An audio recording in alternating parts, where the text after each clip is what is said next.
Satellites are not supposed to have personalities. They are not supposed to have moods. They are not supposed to be stubborn. They are not supposed to wake up one day and decide, nah, I'm not doing that. And yet, today's story is about a satellite that did everything technically right while behaving emotionally wrong. No explosions, no fiery re-entries, no dramatic last transmissions. Just a satellite in orbit, quietly refusing to act normal, which somehow is worse. Act 1. A satellite with a very simple job. This satellite had an easy life. Its mission was straightforward: maintain orbit, collect data, transmit data, repeat. That's it. No daring maneuvers, no experimental nonsense, no first-of-its-kind stress. It was built to be reliable, predictable, boring. Engineers loved boring. Someone literally said, "This satellite will be invisible." Famous. Last. Words. Act 2. Day 1. Everything is fine. The satellite launches, deploys, activates. Telemetry comes in. Power systems, nominal. Thermal systems, stable. Communications, crystal clear. Mission control relaxes. This is the dream. This is the mission you don't talk about at parties. The satellite is behaving like a professional.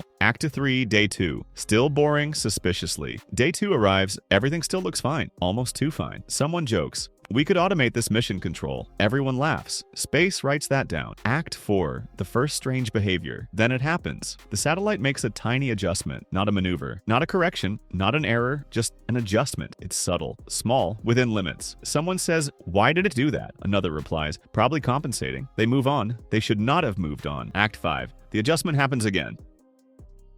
Another adjustment, same magnitude, same timing, same direction. Now it's annoying. Someone zooms in, someone checks the logs. Someone says, "Is it responding to something?" Silence. Act 6 on "It's within parameters," the most dangerous sentence.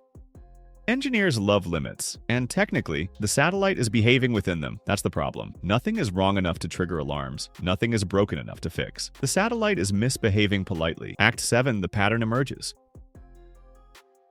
A pattern forms. The satellite adjusts when it shouldn't, pauses when it should respond, reacts slower than expected, not failing, not drifting, just hesitating, like it's thinking, which satellites do not do. Act 8. The room gets quiet. Mission control stops joking. The data is laid out. Charts are compared. Timelines are aligned. Someone says, "This doesn't match the model." Another replies, "It's not supposed to." That sentence hangs in the air. Act 9. Blame the sensors. Step 1. Step 1 in space problem solving. Blame the sensors. They check them. Sensors are fine. Step 2. Blame the software. Software is clean. Step 3. Blame the environment. And space weather? Normal. Solar activity? Calm. The satellite is alone with its weirdness. Act 10. The scariest realization. The satellite isn't reacting to problems. It's anticipating them. And nobody told it to do that. Act 11. Wait, did we teach it this? Engineers dig into the control logic. Deep, painfully deep. And there it is. A small clause, a tiny rule, barely noticeable. Added years ago. It basically says, if uncertain, delay action. That sounded reasonable at the time. It is now the villain. Act 12. The satellite isn't broken. This is the worst news because broken things can be fixed. This satellite is doing exactly what it was designed to do, just not what anyone wanted it to do. It's being cautious. Might too cautious. Act 13.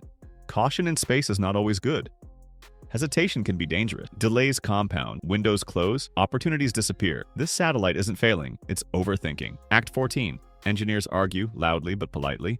Meetings happen, opinions clash. One group says, "It's fine, let it be safe." Another says, "It's wasting fuel and time." Someone says, "We didn't expect it to behave like this." Space replies, "You literally told it to." Act 15. The satellite keeps doing it. Days turn into weeks. The behavior continues. Consistent, predictable, annoying. It's like a coworker who triple checks emails while deadlines burn. Technically correct, practically infuriating. Act 16. Publicly, nothing is wrong. Press updates are boring. Satellite operating nominally. Mission proceeding as planned, which is technically true. Privately, engineers are rewriting guidance manuals. Act 17. The fix that isn't a fix. They consider uploading new instructions, but that's risky. Changing behavior mid-mission can introduce new problems, so they hesitate. Just like the satellite, the irony is painful. Act 18. The lesson starts to form.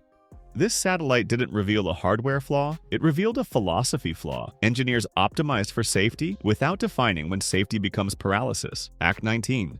Why this matters for future missions. Future spacecraft will be smarter, more autonomous, more independent, which means they'll hesitate too, if we're not careful. Act 20, the final understanding.